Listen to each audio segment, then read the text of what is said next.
Hello दोस्तों, नमस्ते भाई। कैसे हैं आप सभी लोग? उम्मीद करता हूँ अपने आप को जीवित महसूस कर रहे होंगे।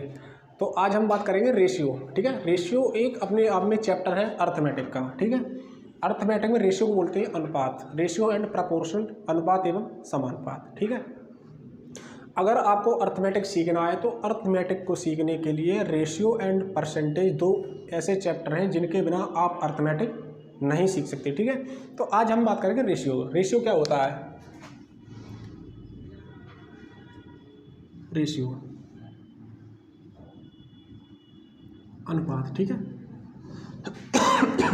रेशियो होता है अनुपात। ठीक है, अब रेशियो क्या होता है? कोई बताना चाहेगा रेशियो क्या होता है? तो रेशियो क्या है? रेशियो होता है किन्हीं भी दो वस्तुएं, यानी कि दो वस्तुएं नहीं है, यहाँ तीन ले सकते हैं, चार ले सकते हैं। ठीक है, दो वस्तुओं के बीच कंपेयर करना, रेशियो को बोलते हैं कंपेयर करना। ठीक है, कंपेयर मतलब तुलना करना। ठीक है, जैसे मैंने आपसे बोला ये हमारे पास एक व्यक्ति ए है, ये हमारे पास बी है, इसके पास है 90 रुपये, इसके पास है 100 रुपये। ठीक है, इसके पास है 90 रुपये, इसके पास है 100 रुपये। अब मैंने आपसे बोला इन दोनों के बीच में किस रेशियो के अनुपात में रुपये है।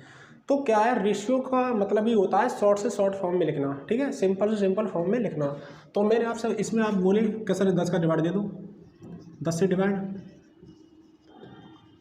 तो 10 से डिवाइड देंगे कि ये किसका 9:10। तो रेशियो आपका आया 9:10। ठीक है, यही क्या है इसका रेशियो। रेशियो होता है किन्हीं भी दो नंबर के बीच में सिंपल से सिंपल फॉर्म में लिखना। ठीक है, तो दैट इज कॉल्ड रेशियो। आया समझ में? अब रेशियो का मतलब ये नहीं होता है कि रेशियो का साइन तो आपको पता ही होगा। ठीक है, अब कुछ बच्चे क्या करते हैं, सर रेशियो का मतलब होता है जैसे इसका आया A/B आया था हमारा 9:10, यही आया था। तो रेशियो का साइन ये होता है हमारा, ये होता है हमारा रेशियो का साइन। ठीक है, तो इस चीज़ को हम ऐसे भी लिख सकते हैं A/B बराबर कितना आएगा 9/10। तो ये भी एक प्रकार में रेशियो है। यहाँ से A की वैल्यू डायरेक्ट 9 और B की वैल्यू 10। बात क्लियर? यहाँ तक किसी भी स्टूडेंट में कोई समस्या हो तो बता सकता है। ठीक है, तो A की वैल्यू डायरेक्ट 9 है, यहाँ से B की वैल्यू 10 है। ठीक है, तो रेशियो का मतलब ये भी होता है और रेशियो को इस फॉर्म में भी हम लिख सकते हैं। बात क्लियर है? इसके बाद बात करते हैं फिर, अब ये सवाल तो हमारा मतलब बिल्कुल बेसिक चैप्टर से, बिल्कुल बेसिक बता रहा हूँ। अब बात करते हैं कि मैथ्स में सवाल कैसे आते हैं। ठीक है, देखो सवाल आएंगे आपके लैंग्वेज में, लेकिन लैंग्वेज को समझने से पहले आपको थोड़े बहुत कंसेप्ट बता रहा हूँ वो समझना पड़ेगा। ठीक है, उसके बाद आप सवाल करेंगे। जैसे कि आपसे बोला जाएगा A/B बराबर दिया आपके पास 2:3 और B/C दिया आपके पास 6:1। तो आपसे पूछा जाएगा A/B/C बराबर क्या। ठीक है, आपको दिया A/B बराबर 2:3, B/C बराबर 6:1। ठीक है, तो आपसे पूछा है सवाल में A/B/C बराबर क्या, करो। अब इस सवाल को करने के लिए हमारे पास इसे बोलते हैं कंबाइंड रेशियो। रेशियो को कंबाइंड कैसे करते हैं? ठीक है, इस सवाल को करने से पहले हमारे पास कम से कम 4 से 5 मेथड रहते हैं, लेकिन क्या है बच्चों को समझ में कौन सा मेथड आ रहा है उसे लगाना चाहिए। ठीक है, तो आपकी इच्छा है, मैं आपको सारे मेथड बताऊंगा, लेकिन आपको जो पसंद आए उसे आप ध्यान में रखेंगे। ठीक है, तो क्या होता है बताते हैं। ठीक है, अब देखो A/B था 2:3, B/C था 6:1। यहाँ B कॉमन है। ठीक है, अब B हमारे दोनों में कॉमन है तो B हमारा बराबर होना चाहिए। यहाँ B कितना है 3 और यहाँ कितना है 6। तो बराबर करने के लिए हम क्या करें, इसमें कितने गुणा कर दें 2 का, तो हमारा यहाँ से रेशियो कितना बनेगा 2 दूनी 4, 2 3 6, और ये हमारा कितना है 6:1। अब यहाँ से देखेंगे रेशियो हमारा बराबर हुआ या नहीं हुआ। B/B 6:6 हुआ बराबर, यहाँ भी 6, यहाँ भी 6, तो रेशियो हमारा बराबर हो गया। अब यहाँ से देखो, यहाँ से डायरेक्ट वैल्यू A कितनी है 4, A की वैल्यू कितनी है 4:। अब B की वैल्यू यहाँ से कितनी है 6 और C की वैल्यू कितनी है 1। तो ये हमारा रेशियो आ गया 4:6:1। क्या है रेशियो। ठीक है, आया समझ में? नहीं आया समझ में एक बार फिर बताएं। देखो A/B बराबर दिया था 2:3, B/C बराबर दिया था 6:1। तो आपसे सवाल में पूछा था A/B/C बराबर क्या। तो यहाँ से देखो मैंने B हमारा दोनों जगह कॉमन है तो हम B को बराबर करेंगे। B हमारा 3 था, यहाँ था 6, तो बराबर करने के लिए मैंने क्या किया, ऊपर वाले समीकरण में 2 का गुणा कर दिया। जब 2 का गुणा किया तो 2 दूनी 4, 2 3 6 और 6:1 ये था, तो 6 6 दोनों जगह बराबर हो गया। तो यहाँ से A की वैल्यू आई 4 और B की वैल्यू आई 6 और C की वैल्यू आई 1। बताओ बात क्लियर है? यहाँ तक किसी भी स्टूडेंट को कोई डाउट हो तो पूछ सकता है। ठीक है, अब इसके बाद हम बात करेंगे इसका नेक्स्ट कंसेप्ट। ठीक है,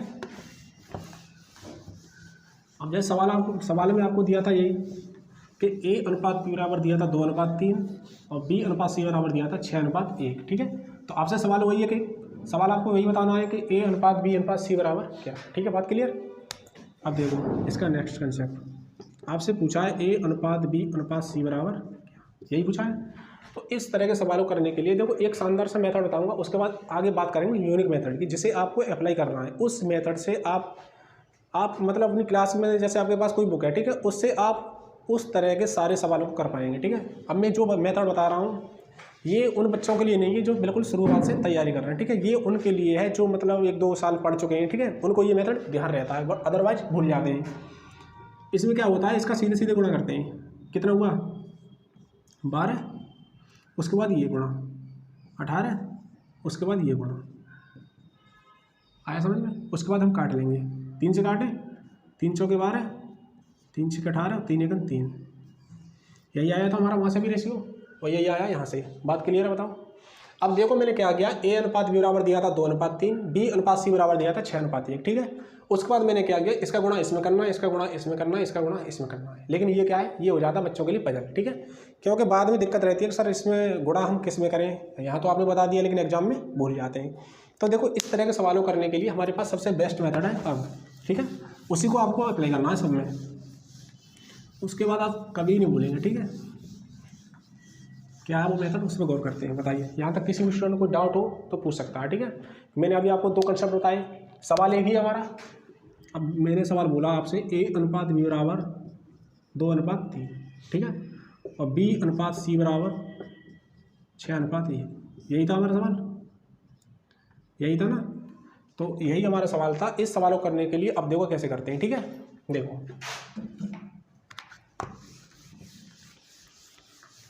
अब मैंने वैल्यू लिखी ए अनुपात बी अनुपात सी, यही था।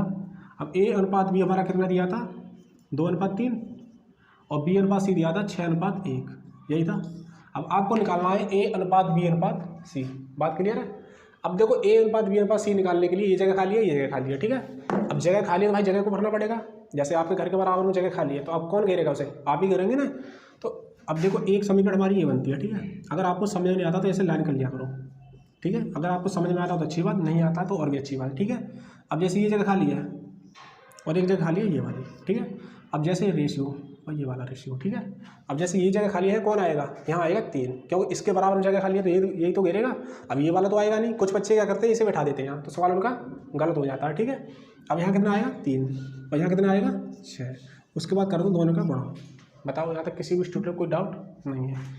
गुणा करेंगे कितना हुआ 12, 18 और 3 एकम 3, सीधे सीधे गुणा। उसके बाद रेशियो का मतलब होता है सिंपल फॉर्म में लाना। अगर आपको ऑप्शन में दिया है 12:18:3, ये आपको सवाल के किसी भी ऑप्शन में नहीं दिखाई देगा, ठीक है। अब सवाल में क्या है, रेशियो का मतलब ये होता है, मैंने थोड़ी देर आपको पहले बताया था कि रेशियो का मतलब होता है सिंपल से सिंपल फॉर्म में लाना, ठीक है। अब 3 से डिवाइड करने से 3 चौके 12, 3 छक्के 18, 3 एकम 3, तो रेशियो हमारा कितना आया 4:6:1 आया समझ में। बताओ एक बार फिर बताएं। ए अनुपात बी अनुपात सी आपसे पूछा था, 2:3 दिया था ए अनुपात बी का मान और बी अनुपात सी का मान दिया था 6:1, ठीक है। उसके बाद मैंने ये जगह खाली बताई, ये जगह खाली बताई। अब इसके बराबर कौन आएगा, ये 3 यहाँ आया और 6 इधर आया। उसके बाद गुणा 2 छक्के 12, 3 छक्के 18, 3 एकम 3। उसके बाद रेशियो को सिंपल फॉर्म में तोड़ना। 3 से मैंने डिवाइड कर दिया, 3 चौके 12, 3 छक्के 18, 3 एकम 3, आया समझ में। इसके बाद नेक्स्ट कंसेप्ट में बात करेंगे। ये रेशियो के बिल्कुल बेसिक कंसेप्ट है, ठीक है। अगर इन्हें आप नहीं समझेंगे तो रेशियो में कोई किसी भी सवाल को आप सिंपल हार्ड से हार्ड सवाल को नहीं बना सकते। अब जैसे पेपर, अब आप बात करें सवाल पेपर में, सर ऐसे सवाल आएंगे, ऐसे नहीं आएंगे बिल्कुल। पेपर में कैसे सवाल आएंगे, पेपर में सवाल आएंगे लैंग्वेज टाइम में। जैसे आपके पास कुछ धन दिया है, 3 व्यक्ति दिए, ए अनुपात बी अनुपात सी, उनका रेशियो पहले कंबाइंड करना है, उसके बाद धन को आपको बांटना है, ठीक है, ये होता है। अब जैसे यहाँ बात करेंगे 3a = 2b, ये दिया आपको, ठीक है। अब इस कंडीशन पर आपको सवाल मिल जाएगा, ठीक है। अब 3a = 2b आपसे पूछा जाएगा a अनुपात b बराबर क्या, ठीक है। अब a अनुपात b बराबर क्या, बिल्कुल बेसिक बताएं इसका पहले बिल्कुल शॉर्ट फॉर्म बताते हैं, ठीक है। देखो a अनुपात b, जैसे 3a = 2b अगर आपको कहीं भी दिया है उसके बाद अगर आपसे ए अनुपात बी पूछा है तो जो हमारा बी का मल्टीपल है, बी का मल्टीपल कितना है 2 और एक ए का कितना है 3, तो इनका जो मल्टीपल है वो उसके जस्ट रिवर्स रेशियो में चेंज हो जाता है। ठीक है, यहाँ से ए का मान कितना आएगा 2 और बी का मान 3, तो ए अनुपात बी बराबर हमारा कितना आया 2:3। ठीक है, तो ये होता है हमारा डायरेक्ट रिजल्ट पता करना। ठीक है, याद करना। अब ये आया कैसे ये बताएं।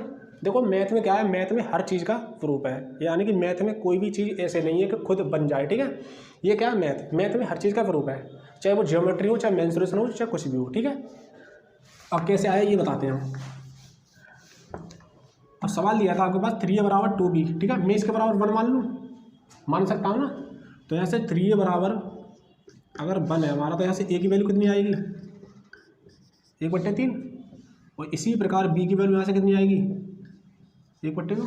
ठीक है, तो अब देखो अगर आपके दिमाग में चल रहा होगा सर ये हमारा रेशियो है, a बराबर 1/3, b बराबर 1/2, ये भी एक अपने आप में रेशियो है। ठीक है, लेकिन रेशियो का है, रेशियो कभी भी आपको सवाल में फ्रैक्शन की फॉर्म में नहीं मिलेगा देखने के लिए। ठीक है, अब फ्रैक्शन को तोड़ने के लिए हम क्या करेंगे 3 और 2, यानी कि एक तरीका तो इसका ये होता है कि 1/3 अनुपात 1/2 क्रॉस मल्टीप्लाई कर लो अगर आपके पास 2 वेरिएबल है तो। ठीक है, वरना इसका मतलब होता है कि दोनों का क्या करेंगे हम एलसीएम, जो भी एलसीएम हमारा आएगा उसका क्या करेंगे इसमें गुणा, 3 दूनी 6 और 2 3 6, तो आंसर हमारा कितना आया 2:3। यही आया था उससे भी आया समझ में कैसे करें। 3a बराबर 2b बराबर 1 दिया है मैंने, उसके बाद 3a बराबर 1 तो a बराबर 1/3, b बराबर 1/2। ठीक है, उसके बाद मैंने अभी आपको थोड़ी देर पहले बताया था कि जो भी हमारा हर आएगा, यानी हर कितना है 3 है और 2, तो 3 और 2 का क्या लेंगे हम एलसीएम। तो एलसीएम लेने के बाद गुणा कर देंगे। ठीक है, 3 दूनी 6 और 2 3 6, तो हमारा आंसर आया 2:3। ठीक है, अब इसके बाद नेक्स्ट कंसेप्ट आता है इसमें। अब आपके दिमाग में चल रहा होगा सर इसमें 3 वेरिएबल दिए जाए तो 3 दिए जाए तो 3 का बताते हैं हम। ठीक है, जैसे आपको दिया जाएगा 2a बराबर 5b बराबर 1c। ठीक है, 3a b और c, तो इसके बराबर में अगर आपसे पूछा जाएगा a अनुपात b अनुपात c बराबर क्या। ठीक, तो अब उसे कैसे निकालेंगे, इसके बराबर मानेंगे 1, तो ऐसे a की वैल्यू कितनी आएगी 1/2 और b की वैल्यू 1/5 और c की वैल्यू 1/1। ठीक है, यानी कि मैंने 2a बराबर 1 रखा तो a बराबर 1/2 तो निकल के आएगा यहाँ से, और 5b बराबर 1 रखेंगे तो b बराबर 1/5 और 1c बराबर 1 तो c बराबर 1/1। अब मैंने आपको बताया था जो भी हमारा हर आएगा उसका क्या लेंगे हम एलसीएम। एलसीएम लेने के बाद क्या करेंगे गुणा, तो 2 और 5 का एलसीएम कितना आएगा 10। एलसीएम कैसे लेते हैं, इसके एलसीएम के ऊपर भी हम बाद में वीडियो एक लेके आएंगे। ठीक है, तो 10 का गुणा यहाँ कितना आया 5, 10 ये कितना आया 2 और 10 ये कितना आया 10, तो रेशियो आपका आया 5:2:10। बताओ यहाँ तक किसी भी स्टूडेंट को कैसी भी समस्या हो तो पूछ सकता है। ठीक है, आया समझ में। 2a बराबर 5c, 2a बराबर 5d था बराबर 1c था। ठीक है, यही था ना। उसके बराबर अब मैंने माना 1, तो 2a बराबर 1 है तो यहाँ से a बराबर 1/2 और b बराबर 1/5 और c बराबर 1/1। 1/1 तो 1 ही होता है, ये आपको समझ में आ रहा होगा। तो यहाँ से a बराबर 1/2 है, तो मैंने अभी आपको थोड़ी देर पहले बताया था कि जो हमारा हर है उसका क्या लेंगे हम एलसीएम। ठीक है, और एलसीएम लेने के बाद करेंगे गुणा, तो 2 पंजे 10 और 5 दूनी 10 और 10 एकम 10। बता बात क्लियर। अब इसके बाद बात करेंगे आगे कंसेप्ट। रेशियो में वही गिने चुने 4 से 5 कंसेप्ट रहते हैं। ठीक है, यानी आप पढ़ लेंगे एक बार तो आपको कभी कोई दिक्कत नहीं होगी। ठीक है, अब देखो इसके बराबर आप इसके बाद दिया जाएगा आपके पास a/2 बराबर b/7 बराबर c/8। ठीक है, अब आपको दिया जाएगा a/2 बराबर b/7 बराबर c/8। तो उसके बाद आपसे पूछा जाएगा a अनुपात b अनुपात c बराबर क्या। बात क्लियर है। अब a बराबर, अब जैसे a अनुपात b अनुपात c आपको निकालना है तो एक तो इसका सिंपल फॉर्म होता है इसके बराबर 1 माने। ठीक है, अब यहाँ से 1 मानेंगे तो a/2 बराबर 1 है तो यहाँ से a की वैल्यू डायरेक्ट कितनी आएगी 2, और यहाँ से b/7 बराबर 1 माने तो b की वैल्यू यहाँ से कितनी आएगी 7 और c की वैल्यू c बराबर कितनी आएगी 8। तो यही क्या है इसका रेशियो 2:7:8। तो a अनुपात b अनुपात c कितना आया यहाँ से 2:7:8। बताओ बात क्लियर है। यानी कि इसका एक सिंपल फॉर्म में डायरेक्ट रिजल्ट क्या होता है वो आपको ध्यान रखना है, कभी भी इस तरह के सवाल में वन नहीं बनना है, ठीक है। अगर आपको जैसे ऊपर ए अनुपात बी अनुपात सी दिया है, ठीक है, जैसे ए अनुपात बी अनुपात सी निकालना है और ऊपर दिया है a/2 बराबर b/7 बराबर c/8, यानी कि ए बी और सी का यहाँ पर मल्टीपल हमेशा 1 दिया है, यानी कि यहाँ पे अगर 3a दें 2a दें या कुछ भी दें तो बात हमारा कंसेप्ट गलत हो जाएगा उस चीज़ को लेकर, ठीक है। जैसे यहाँ 1 दिया है, यहाँ भी 1 है, यहाँ भी 1 है, तो आप क्या करेंगे a अनुपात b अनुपात c का डायरेक्ट रिजल्ट ज्ञात करने के लिए 2:7:8, यानी कि जो इसका नीचे दिया है संख्या वही उस चीज़ का क्या है आंसर हो जाएगा। बात क्लियर। यहाँ से डायरेक्ट आ जाएगा a बराबर 2 और b बराबर 7 और c बराबर 8, ठीक है, ये आया समझ में। इसके बाद एक लास्ट कंसेप्ट बचता है हमारा, वो बहुत ही इंपॉर्टेंट होता है, उसी में गलती करते हैं अक्सर बच्चे, ठीक है। वो हमारा कंसेप्ट क्या है, वो कंसेप्ट होता है हमारा टोटल वाला, ठीक है। जैसे ये क्लासरूम है, क्लासरूम में मैंने 50 रुपये दिए, ठीक है, और 3 बच्चे बिठाए। अब 3 बच्चे बिठाए, वो आपस में कितना भी लेन देन करें, लेकिन टोटल पर कोई प्रभाव पड़ेगा उसमें नहीं पड़ेगा ना। जैसे बच्चा है ए, तो ए ने उसे दिए 5 रुपये और उसने दिए उसे 7 रुपये, ऐसे आपस में लेन देन करते रहें, लेकिन क्लास में तो 50 रुपये बचेंगे ना बाद में भी, या शुरू में 50 रुपये दे और बाद में भी 50 रुपये बचेंगे। तो ये कंसेप्ट क्या होता है, वो होता है जैसे ए अनुपात बी प्लस सी बराबर दिया है 2:5, ठीक। बी अनुपात सी प्लस ए बराबर आपको दिया जाएगा 5 कितना ले 9, ठीक है। रेशियो हमेशा लिखा जाता है 2 को प्राइम नंबर के बीच। को प्राइम नंबर क्या होता है, हम बहुत जल्द ही वीडियो लेके आएंगे नंबर सिस्टम। नंबर सिस्टम में आपको सारी चीज़ बताऊंगा, आपको नंबर्स का जन्म कैसे हुआ, कैसी काल्पनिक नंबर होती है, क्या नंबर सम्मिश्र संख्या क्या होती है, ठीक है, बहुत सारी नंबर होती है उसमें, उसके बारे में बात करेंगे, ठीक है। तो हमेशा रेशियो जो होता है को प्राइम नंबर के बीच में लिखा जाता है, ठीक है। अगर आपको ही दिया है 10:12, ठीक है, ये अपने आप में कोई रेशियो नहीं है, इसे 2 से डिवाइड करेंगे कितना है 5:6। को प्राइम बे नंबर होते हैं जिनके बीच का एलसीएम कितना होता है, एचसीएफ कितना होता है हमेशा 1, ठीक है। इन दोनों का अगर आप एचसीएफ निकालें कितना आएगा 1। आई बात समझ में। अब देखो इस सवाल को समझो, ए अनुपात बी प्लस सी दिया है 2:5, बी अनुपात सी प्लस ए दिया है 5:9, ठीक है। अब मैंने अभी आपको थोड़ी देर पहले बताया था कि टोटल पर कोई प्रभाव नहीं पड़ेगा, लेकिन देखो यहाँ हमारा 3 व्यक्ति हैं, ए बी सी ए, 3 व्यक्ति यहाँ पे, 3 व्यक्ति हमारे यहाँ हैं, तो यहाँ टोटल कितना हुआ हमारा 7, और यहाँ कितना हुआ 14। यहाँ हमारा टोटल हो रहा है 7, यहाँ हो रहा है 14, तो टोटल तो हमारा बराबर होना चाहिए। जब टोटल हमारा बराबर होना चाहिए तो यहाँ कितना गुणा करें 2 का।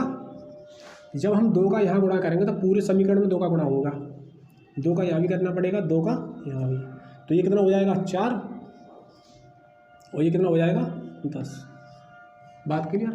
10 और 4 14 और 7 दूनी 14, 14 यहाँ भी है, 14 यहाँ भी है। अब देखो यहाँ से ए की वैल्यू कितनी आई, यहाँ से डायरेक्ट करके 4, और यहाँ से बी की वैल्यू कितनी है 5, ठीक है। अब बात आती है सी की वैल्यू निकालना। देखो सी की वैल्यू निकालने के लिए हमारे पास यहाँ से बहुत सारे तरीके हैं। जैसे बी प्लस सी दिया है, बी प्लस सी कितना है 10, तो बी का मान कितना पता है हमें 5, तो सी की वैल्यू यहाँ से निकल आएगी ना। जैसे बी प्लस सी बराबर दिया है हमें 10, यहाँ से जैसे बता रहा हूँ, ठीक है। जैसे बी प्लस सी बराबर दिया है हमें 10 और बी की वैल्यू हमें पता है 5 में अगर यहाँ रख दूँ 5 + सी बराबर 10, तो यहाँ से सी की वैल्यू कितनी आ जाएगी 10 - 5 बराबर 5, तो सी की वैल्यू यहाँ से कितनी आई 5। एक और तरीका इसमें होता है, जैसे हमारे पास 7 दूनी 14 और 14 है, ठीक है। टोटल हमारे पास धन कितना है 14 ही है ना। उसके बाद ए को मिला 4 भाग, बी को मिला 5 भाग, तो इन दोनों का कितना हुआ 5 और 4 9, यानी ए प्लस बी के पास कितना हुआ 9, तो कमी कितने की रहेगी अभी 5 की, यानी 9 और 5 14, तो सी को कितना मिला होगा 5। ये होता है हमारे सोचने का तरीका जब हम एग्जाम में करते हैं। एग्जाम में करने का क्या मतलब होता है, एग्जाम में कभी आप एग्जाम दे रहे हैं, ठीक है, चाहे किसी भी परीक्षा की, तो एग्जाम में क्या होगा कम से कम लिखना, ठीक है। जब आप कम से कम लिखेंगे, कम से कम लिखने की आदत डालेंगे, तभी आप एग्जाम में नंबर गेन कर सकते हैं अच्छे से अच्छे, ठीक है। वरना कुछ लोगों की दिक्कत रह जाती है कि सर हमारे पास टाइम नहीं मिला। टाइम क्यों नहीं मिला, आप लिखने का काम कर रहे हैं। ये वाला सवाल मात्र 3 से 4 या 5 से 7 सेकंड का है, ठीक है। लेकिन आप इतना लिखेंगे, लिखने के लिए मैंने आपको समझाया तो 1.5 से 2 मिनट ये चला गया। उसके बाद आप सी की वैल्यू यहाँ से निकाल रहे हैं लिखने के बाद, तो ये होता है, ठीक है। आया समझ में कंसेप्ट? एक बार फिर बताएं, एक बार फिर बताते हैं, ठीक है। ए अनुपात बी प्लस सी दिया था आपके पास 2:5, बी अनुपात सी प्लस ए दिया था 5:9, ठीक है। यहाँ टोटल हो रहा था हमारा 7, यहाँ हो रहा था हमारा 14, ठीक है। तो मैंने अभी आपको थोड़ी देर पहले बताया था कि टोटल पर कोई प्रभाव नहीं पड़ना चाहिए। तो टोटल बराबर करने के लिए मैंने क्या किया, यहाँ 2 का गुणा किया। जब 2 का गुणा मैंने यहाँ किया, 2 का गुणा यहाँ भी होगा, 2 का गुणा यहाँ भी होगा, तो 5 दूनी हमारा 10 हुआ, ये 4 हुआ हमारा। तो यहाँ से हमारी डायरेक्ट ए की वैल्यू निकल के आई 4, वो मैंने 4 यहाँ लिखी है, और बी की यहाँ से निकल के आई 5, तो वो मैंने 5 यहाँ लिखी है, ठीक है। तो सी प्लस ए बराबर था हमारा 9, तो यहाँ से मैंने सी की वैल्यू यहाँ से निकाल के दिखाई। एक तरीका इसका ये होता है कि टोटल हमारा 14 है, तो ए प्लस बी के पास हमारा 9 है, तो सी के पास कितना मिला होगा, 5 यूनिट, ठीक है। जब हमारा टोटल 14 यूनिट है, तो ए प्लस बी के पास अगर 9 यूनिट है, तो सी के पास इसमें कितना बचा होगा, 5 यूनिट, ये मैंने लगाया, ठीक है। इसके बाद एक तरीका और होता है, नेक्स्ट कंसेप्ट है, ठीक है। ये समझ में आया? इसके बाद होता है कि जैसे आपको रेशियो में दिए जाते हैं पैसे, ठीक है, कि वो आपको बांटना है। जैसे ए अनुपात बी अनुपात सी दिया है आपके पास, ठीक है। उसके बाद आपको दिया कुछ धन, जैसे ए अनुपात बी अनुपात सी, ठीक है। ए अनुपात बी अनुपात सी जैसे 2:5:2, ठीक है। और मैंने आपसे बोला कि कुल धन हमारे पास कितना है, 90 रुपये, ठीक है। तो आपसे सवाल में पूछा जाएगा कि ए को कितने रुपए मिले, बी को कितने मिले, सी को कितने मिले। यानी कि ये तो हमारे पास था रेशियो ए अनुपात बी अनुपात सी, यानी 2:5:2, और आपके पास टोटल धन कितना है, 90 यूनिट, 90 रुपये, ठीक है। तो आपके पूछा जाएगा ए को कितना धन मिला, ठीक है, और बी को कितना धन मिला, सी को कितना धन मिला। तो देखो इसका एक मतलब होता है, जैसे हम 9th क्लास में पढ़ते थे एक्स मान के, ठीक है, वो हमें नहीं करना क्योंकि हम कर रहे हैं कॉम्पिटिटिव एग्जाम की तैयारी। तो 2 और 5 7, 7 और 2 9, 9 यूनिट की वैल्यू कितनी है, 90। तो 1 यूनिट की वैल्यू 10, तो 2 की वैल्यू 20 रुपये, ऐसे निकलते हैं इसके मान, ठीक है। तो ये होता है हमारा रेशियो, ठीक है। तो इससे आगे मिलते हैं अगली वीडियो में। इसके लिए थैंक यू। कोई भी डाउट हो तो कमेंट के माध्यम से पूछ सकते हैं, ठीक है।